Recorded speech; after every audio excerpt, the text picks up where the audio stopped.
Yo, words, oh!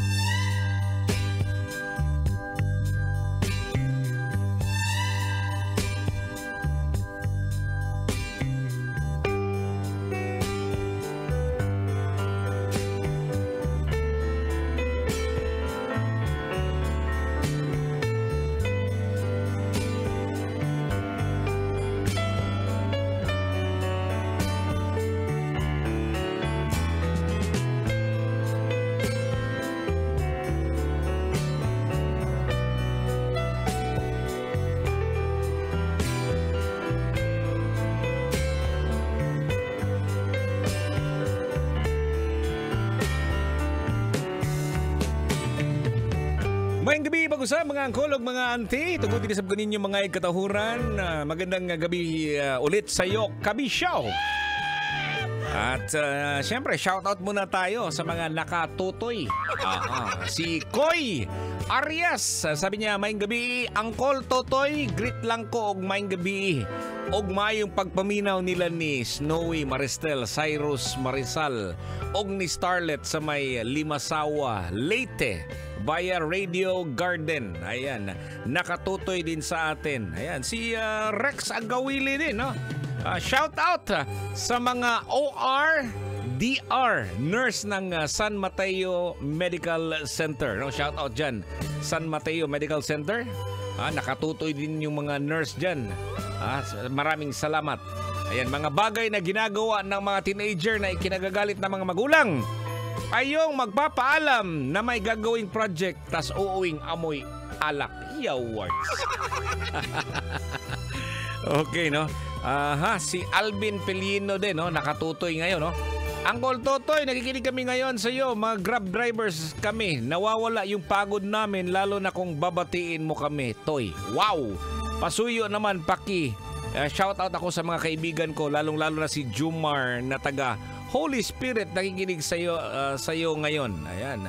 Salamat din sa pagtutoy. Ayan, si Pudlos Fidel din, nakatutoy ngayon, no?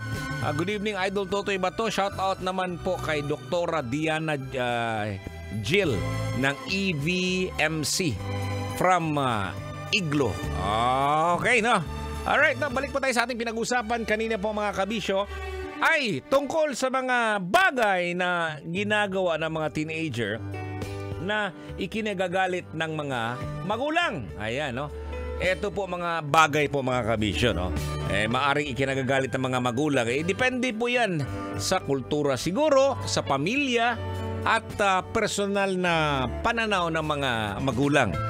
Kasi nung sila'y nung sila isinilang, ganito yung napagdaanan nila. So siguro pinapapasa-pasa lang din sa mga anak. So eto na yon. Sabi dito, yung ilang posibleng dahilan. Eto, pag-aksaya po ng oras. Ayaw na mga magulang ang nag-aaksaya ng oras. Kung isang teenager ay nagtatapon ng maraming oras sa mga bagay na hindi pinalad ng magulang, kailangan yung pagiging produktibo. Ayan, syempre magagalit ang mga magulang. Ayaw nilang sinasayang yung oras. Alam natin yan mga kabisyo. Pangalawa, masamang bisyo. Kasi pag masamang bisyo po ang napagdaanan po nila bilang magulang, namayabas. Kaya naman nag-inom-inom og tuba.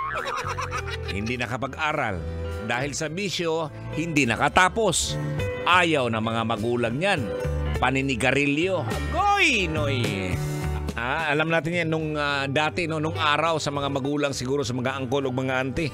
Hindi na pumapasok sa school dahil nag-inom ng tuba. Pambihira naman. Diba? Eto pa, meron pa ayaw ng mga magulang po mga kabisyo. Yung paggamit ng teknolohiya ng labis. Panay pindot sa cellphone tapos pag inuutusan, wait lang! Pambihira naman yan mga kabisyo. Eto po ang ilan sa mga nag-comment, mga bagay na ginagawa ng mga teenager na ikinagagalit ng mga magulang. Sabi ni Moana 5, mag-boyfriend toy. Ayan, ayaw nilang mag-boyfriend kasi baka mabuntis. Pag mabuntis, hindi makatapos sa pag-aaral.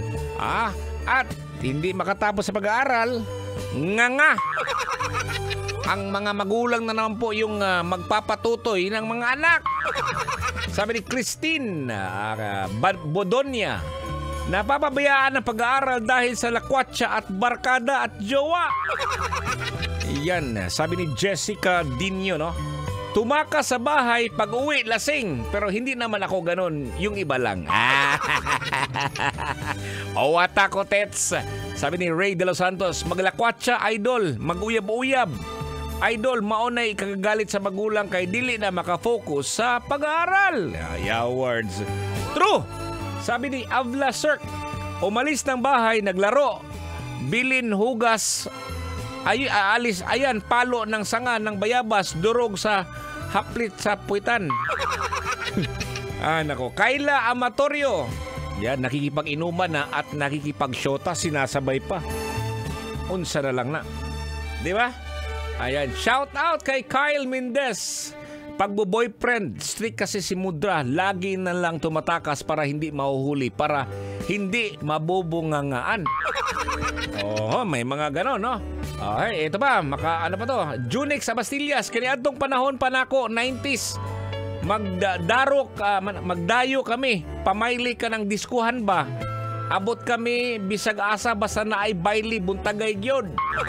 Dili mi malangid sa ako mga ginikanan kay dili kami tugutan og masuko man. Ayan, a-attend daw ng mga diskoral. Ayan, hindi sila nagpapaalam kasi hindi naman daw sila papayagan. Kaya pag uwi, lusi iskigol. Ayan, alam mo mga kabisyo, no? Ang mahalaga sa mga sitwasyong ito ay dapat open pa rin yung communication po ng mga magulang at saka mga anak, no? At siyempre, pag unawa sa dalawang panig, kasi alam natin, nung dati, nung araw, ganun ka call, ganun ka auntie. Pero sasabihin naman ng anak mo, nung araw yun, ngayon, hindi.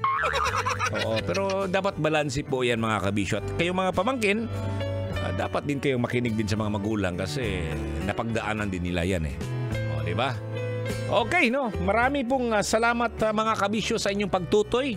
Tutoy Tan, 9 p.m. hanggang 12 midnight. Ako po si Totoy Bato, ang inyong Uncle Totoy. At ako na po yung magpapaalam. Ingat po sa mga nasa biyahe ngayon, mga drivers natin na palangga niya, sa mga nurse, doktor, at sa lahat ng mga gising-gising pa ngayong gabing ito. Marami po salamat sa pagtutoy. Bye! Kailangan pa bang i-memorize yan?